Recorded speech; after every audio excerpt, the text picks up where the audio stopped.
Ready হয়ে গেছে মজাদার আম দিয়ে পাবদা মাছের ঝোল, সাথে সিমের বিচি আলু। ভীষণ সুস্বাদু এবং মজাদার তরকারি। পাবদা মাছ কম বেশি অনেকেই পছন্দ করেন, আমি জানি।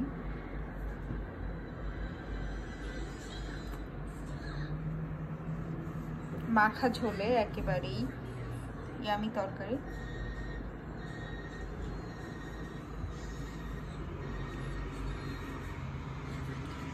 যারা আমার ভিডিওটি দেখছেন আমি সবাইকে বলবো প্লিজ একবার হলেও ট্রাই করবেন পাবদা মাছ দিয়ে কাঁচা আম দিয়ে ঝোল, সিমের বিচি আলু দিয়ে। সিমের বিচি না দিলেও সমস্যা নাই, আলু কাঁচা আম এবং পাবদা মাছ দিয়ে ঝোল করতে পারেন সেম উপায়ে। এবং যারা দেখছেন সবাইকে অনুরোধ করবো প্লিজ আপনার লাইক বাটনটি প্রেস করুন এবং like share and comment please. Thank you. আমি পাবদা মাছগুলি হলুদ লবণ দিয়ে ভেজে নিচ্ছি, ভেজে উঠিয়ে রাখবো সুন্দর করে। সমস্ত পাবদা মাছগুলি একটু করে ভেজে নিচ্ছি। প্রথমেই আমি তেলে পেঁয়াজগুলো ভালো মতো ভেজে নিব। একটু ব্রাউনিশ হলে আমি একটু রসুন পেস্ট 1 টিস্পুন রসুন পেস্ট এবং 1 টিস্পুন আদা পেস্ট দিয়ে দিব এবং আমি একটু কাঁচামরিচ দিব, হলুদ পাউডার দিব, ধনিয়া গুঁড়া 1 টিস্পুন দিব এবং লবণ স্বাদ মতো। আমি এখানে 1 টিস্পুন আদা দিয়েছি, 1 টিস্পুন রসুন দিয়েছি এবং বড় সাইজের পেঁয়াজ কুচি দিয়েছি, একটি হলুদ এবং লবণ পরিমাণ মতো। এখন আমি আগে থেকে সিমের বিচি সিদ্ধ করে রেখেছিলাম, আমি কিন্তু পুরোটা দিয়ে দিব। ভালো মতো কষিয়ে নিব সিমের বিচিগুলো।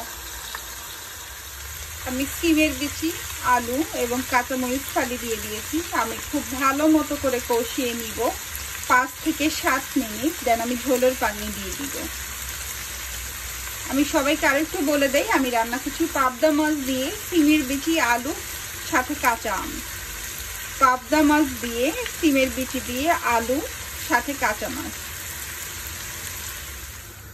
আমি খুব ভালো মতো কষিয়ে ঝোলের পানি দিয়ে দিয়েছি। পানিতে বলক উঠলে আমি মাছগুলি দিয়ে দিব।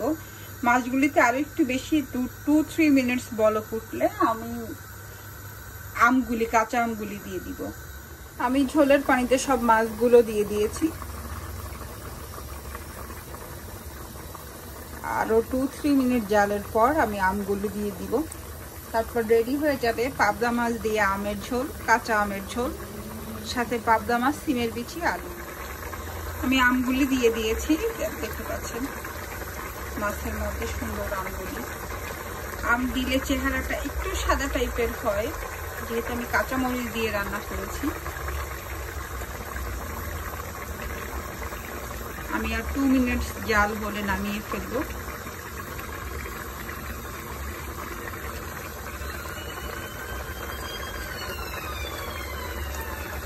শেষ হয়ে গেছে পাবদা মাছ দিয়ে আমের ঝোল সাথে সিমের বিচি। এটি কাঁচামরিচ দিয়ে রান্না করা হয়। আমি আরেকটু ছোট্ট করে বলে দেই প্রস্তুত প্রণালী। মাছগুলি হালকা করে ভেজে নেবেন, তারপরে পেঁয়াজের মধ্যে একটুখানি লবণ এবং হলুদ দিয়ে তেলে ভেজে সফট করে নিয়ে তার মধ্যে 1 চামচ রসুন বাটা, 1 চামচ আদা বাটা, 1 চামচ ধনিয়া গুঁড়া দিবেন। ভালো মতো কষিয়ে নিয়ে আলু এবং সিমের বিচি ঝোলের পানি দিয়ে, ঝোলের পানিতে বলক এলে আপনি মাছগুলি দিয়ে দিবেন। মাছগুলি যখন হয়ে আসবে তখন আমগুলি দিয়ে চড়া জালে পানি একটু কমিয়ে নামিয়ে ফেলবেন। সহজ উপায়ে পাবদা মাছ দিয়ে আম ঝোল তরকারি, মজাদার এবং সুস্বাদু